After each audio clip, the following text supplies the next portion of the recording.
은혜와 평강이 함께하기를 기도드립니다. 오늘도 우리 주님께서 주시는 은혜 가운데 거하고 그 은혜를 누리고 나누는 세상에서 가장 행복한 하루가 되기를 주님의 이름으로 기도합니다. 오늘 본문은 요셉 이야기의 마지막 결말 장면을 담고 있습니다. 아버지와 형들과의 재회 후에 함께 살면서 요셉의 아버지 야곱이 세상을 떠나게 됩니다. 아버지가 세상을 떠나게 되자 형들은 두려움에 휩싸입니다. 왜냐하면 자신들이 요셉을 죽이려 했고 팔았기 때문입니다. 자신들의 어린 동생, 그 동생이 아버지의 사랑을 받고 또 유산을 물려받을 사람으로 선정되자 그들은 시기와 질투로 그 동생을 죽이려 하였고 그 동생을 팔아 넘겨버렸는데, 그러한 동생이 애굽이란 큰 나라의 총리가 되어서 갑작스럽게 짠하고 나타나 흉년을 지낼 수 있게 만들었고, 또 자신들의 목숨줄을 주고 언제든 복수할 수 있는 권력을 주고 있으니 형들의 입장에서는 얼마나 불안하고 두려웠겠습니까? 그러나 놀랍게도 요셉은 이들을 용서해 줍니다. 20절 말씀을 보니까 하나님은 그것을 선으로 바꾸었다라고 고백합니다. 여기서 선이라는 것은 하나님이 행하신 일이란 뜻도 있지만 축복이란 뜻을 담고 있습니다. 요셉의 지난 인생들, 어린 나이에 노예 생활과 온갖 고생을 다했고 감옥까지 갔던 요셉.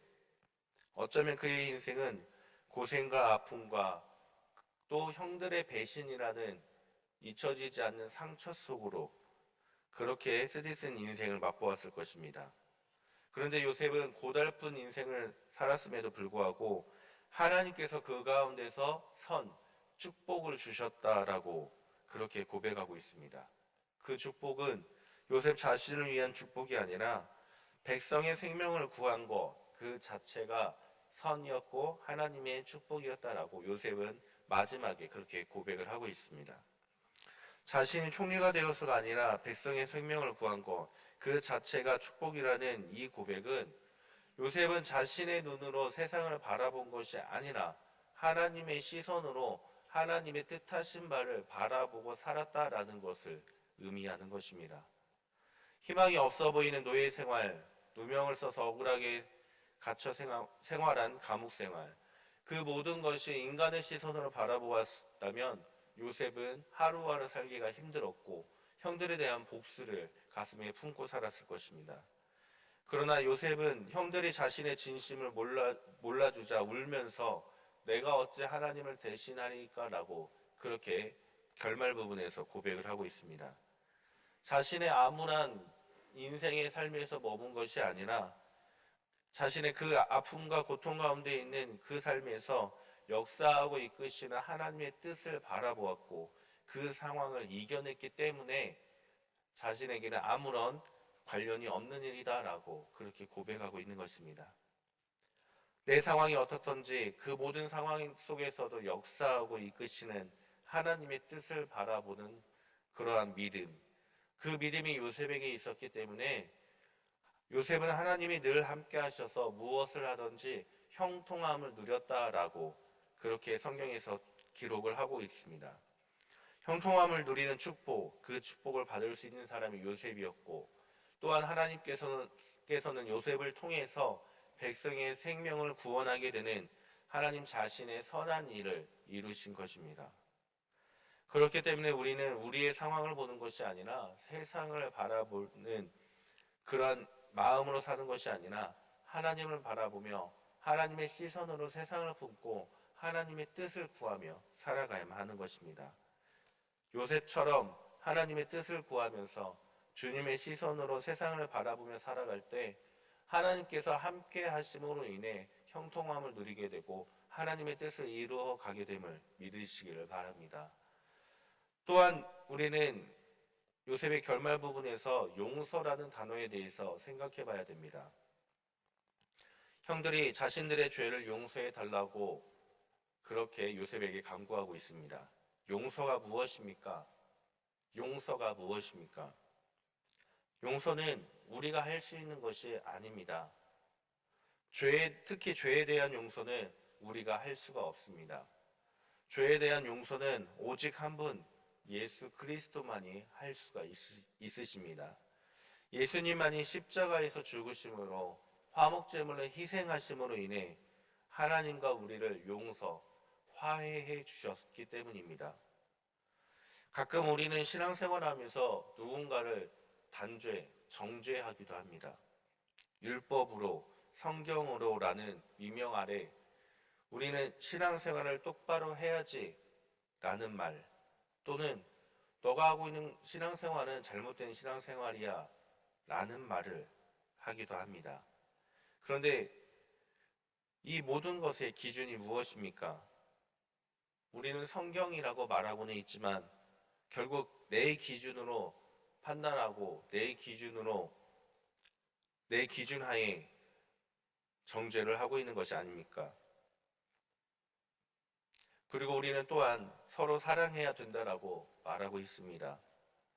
용서와 사랑, 그것은 내가 할 수 있는 것이 결코 아닙니다. 하나님께서 하시는 것입니다. 우리는 누군가를 단죄할 수도 없고 누군가를 용서할 수도 없고 누군가를 사랑할 수도 없습니다. 다만 우리는 예수님처럼 노력할 뿐이지 우리가 하는 것이 아니라는 겁니다. 우리가 노력할 때 하나님께서 해 주시는 것임을 우리는 기억해야 됩니다. 그래서 요셉은 내가 하나님을 대신하리이까 라고 고백한 것입니다. 용서는 자신이 하는 것이 아니라 하나님께서 하시는 것이기 때문에 하나님이 행하실 일이기에 내가 하나님을 대신하리이까 라고 고백하고 있습니다. 내가 미워하는 누군가, 나를 미워하는 누군가, 그 누군가를 용서하고 사랑하라는 것, 그것은 참으로 어렵습니다. 왜냐하면 우리는 이 세상을 살아가는 사람들이기 때문입니다. 우리는 예수 그리스도가 될 수 없기 때문입니다. 그러나 하나님께서는 우리가 그들과 화해하며 용서하며 사랑하며 살기를 원하십니다. 그렇기 때문에 우리는 나의 힘과 나의 의지로 누군가를 용서하고 사랑하고자 하는 것이 아니라 누군가를 용서하고 사랑하려고 노력하며 그리고 그 무엇보다도 그 사람을 위해서 기도하며 간구해야만 하는 겁니다. 내 힘으로 할 수 없기 때문에 하나님께서 그들을 용서하시고 하나님께서 나의 마음을 붙잡아 주셔서 그들을 사랑하게 해달라고 하나님께 대신 간구해야만 하는 것입니다. 용서는 내가 하는 것이 아니라 사랑은 내가 하는 것이 아니라 오직 예수 그리스도께서 하신 것이기 때문입니다. 예수 그리스도의 그 마음이 우리 안에 있을 때 우리는 사랑할 수가 있게 되는 것이고 예수 그리스도의 그 마음이 우리에게 있을 때 그 사랑의 마음으로 용서할 수가 있기 때문입니다. 고린도전서 13장에 있는 사랑, 그것은 모든 것을 용서하고 모든 것을 덮어주는 그 사랑은 우리의 힘으로 할 수 있는 사랑이 아니라 아가페의 사랑, 하나님의 사랑, 예수 그리스도의 사랑으로 할 수 있다라고 성경은 우리에게 말씀하고 있기 때문입니다. 사랑하는 성도님들, 그렇기 때문에 오늘 하루를 살면서 내가 미워하는 사람이 있다면 혹은 나를 미워하는 사람이 있다면 그들을 용서하고 사랑하기 위해서 노력하시길 바랍니다.